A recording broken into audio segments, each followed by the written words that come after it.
adikku. Hari ini akan dilaksanakan ulangan harian mata pelajaran favorit saya. Hai guys, bagaimana kabar kalian hari ini? Lah, tidak ada yang menjawab. Semuanya serius. Tiba-tiba seorang kakak kelas yang juga adalah sepupu saya masuk ke kelas dan menghampiriku.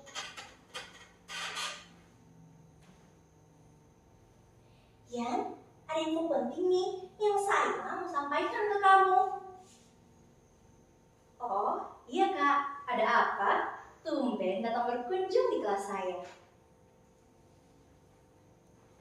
Yan, kemarin saat selesai ekskul, saya dan Pak Arif duduk sambil cerita. Nah, di dalam cerita kami saat itu, nama kamu sempat disebut Cie. Ah, apaan sih kak? Apa hubungan saya dengan cerita kalian?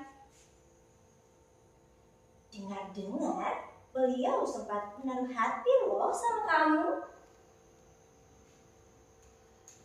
Oh, masalah itu. Saya belum kepikiran untuk itu, Kak. Saya masih mau fokus untuk pendidikan dan cita-cita saya. Maka dari itu ya, beliau minta saya untuk jelaskan ke kamu kalau beliau itu serius langsung mau nikahi kamu setelah tamat SMA nanti.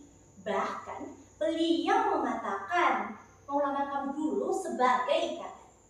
Dan katanya, beliau akan menemui orang tuamu dalam waktu dekat ini.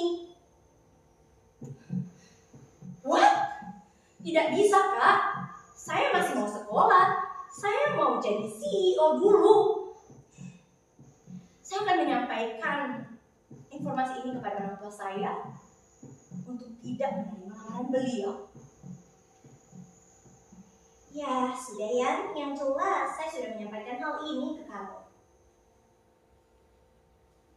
Lihat kok ini Yan, gak ada pacaran toh. Ini foto berdua aku waktu jalan-jalan kemarin. Sengaja aku upload supaya ini bestiku.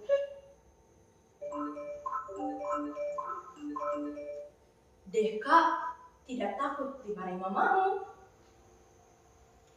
Santai saja lah Yan.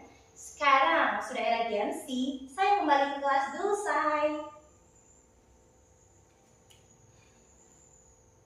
Konsentrasiku hampir buyar karena Kak Lina membawa berita buruk ini. Tapi, saya harus makin semangat belajar untuk meyakinkan kedua orang tuaku kalau saya akan fokus untuk menggapai cita-citaku. Sepulang sekolah, saya langsung pulang ke rumah dengan berjalan kaki karena jarak sekolah dan rumah tidak terlalu jauh. Di dalam perjalanan, saya bertemu pamanku yang adalah saudara ayahku. Mau kemana, Buat? Buat dalam bahasa Mamasa berarti paman atau yang dituakan. Sejak kecil orang tua saya mengajarkan tentang tata krama dalam bertutur dan bersikap yang sesuai adat istiadat daerah kami. Oh, iya nak, saya mau jalan-jalan ke rumahmu. Oh, ya Puak, seperti itu ya. Mari kita salam sama-sama untuk ke rumah. Tabe, duluan Ki Puak. Selamat siang, Mak. Datang Puak. Selamat siang, Dok. Oh iya, silakan masuk.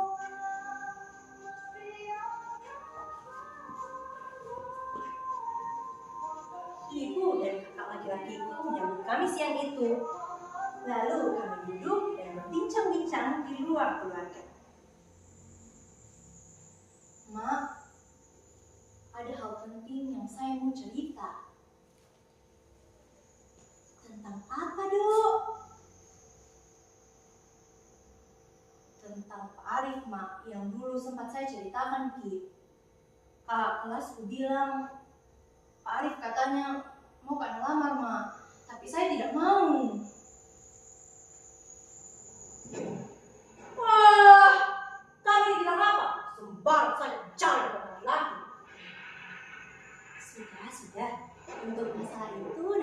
LPS berdua ya. Oh, harus begitu ya, Mak. Maaf, Kak. Saya tidak tahu kalau harus seperti itu. Itu juga Lina, kamu ajar disebut kita. Baru-baru saya lihat sosmednya, posting fotonya dengan laki-laki. Itu tidak sopan terhadap kami saudara dan orang tua laki-laki. Kami tidak dihargai, Suharsiu. Iya, Kak. Nanti saya sampaikan.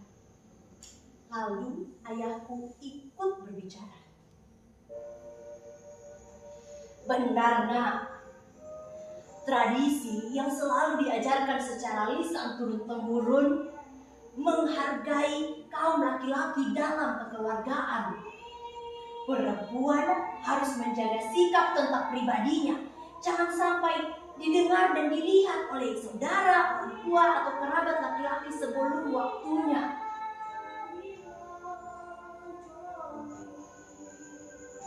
Nak, zaman bisa berubah, tetapi adat tua harus tetap ada. Meskipun sekarang sudah era Gen Z, tetapi tradisi positif, etika, dan sopan santun yang hidup dalam tatanan masyarakat kita harus tetap kita junjung tinggi. Ya sudah, kamu masuk kamar saja, istirahat. Baik, Kak.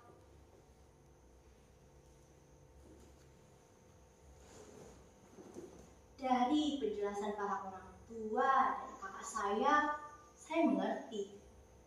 Berarti masalah pribadi perempuan, terutama masalah asmara, tidak boleh kami bahas atau pertontonkan saat didengar dan dilihat oleh kerabat, orang tua, dan saudara laki-laki.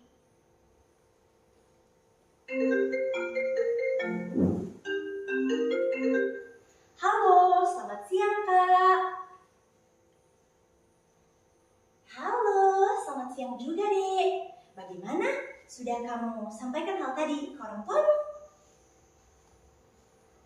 Kak, saya baru mau sampaikan ke mamaku, tapi langsung gak dimarahi karena dengar papa, kakak, sama om tadi.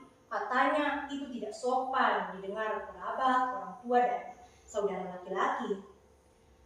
Tadi saya juga disuruh kakak untuk sampaikan ke kamu supaya hapus postingan foto yang tadi kamu upload di medsos. Itu tidak sopan sesuai dengan etika dan tradisi kehidupan kita. Hah? Masa? Jadi kamu dimarahi ya? Waduh, pasti saya juga kena marah ini. Kalau begitu, sudah dulu nak, aku hapus dulu postinganku. Oke Kak. Tidak lama setelah itu, mamaku masuk kamar.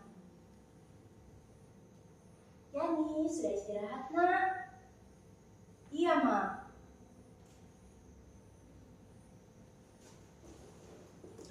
Tadi kamu sudah dengar penjelasan Papa dan Om toh?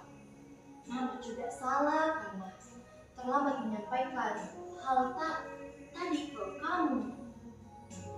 Tapi untuk berproses tidak ada kata terlambat. Cari kesimpulannya nak, sikap perempuan memaksa didasari oleh prinsip siri, harga diri, dan rasa malu, serta mempunyai tata krama yang disebut adat tua atau adat kehidupan. Dalam tatanan sosial masyarakat memaksa, salah satunya di hadapan kaum pria, kita harus menjaga etika, sopan santun, terutama yang berhubungan dengan asmara, karena itu merupakan tahta tertinggi penghormatan tertinggi kita terhadap struktur kekerabatan. Terima kasih, Mak, sudah ingatkan, Kak. Tapi bagaimana itu, Mak, tentang Pak Arif? Jangan diterima kalau datang, Ina. Mau gak saya sekolah? Iya nak, fokus kamu sekarang belajar dan mencapai impianmu. Belum saatnya pikir lamar-lamar itu. nanti saya yang akan bicara dengan Pak Arif. Terima kasih, Mama.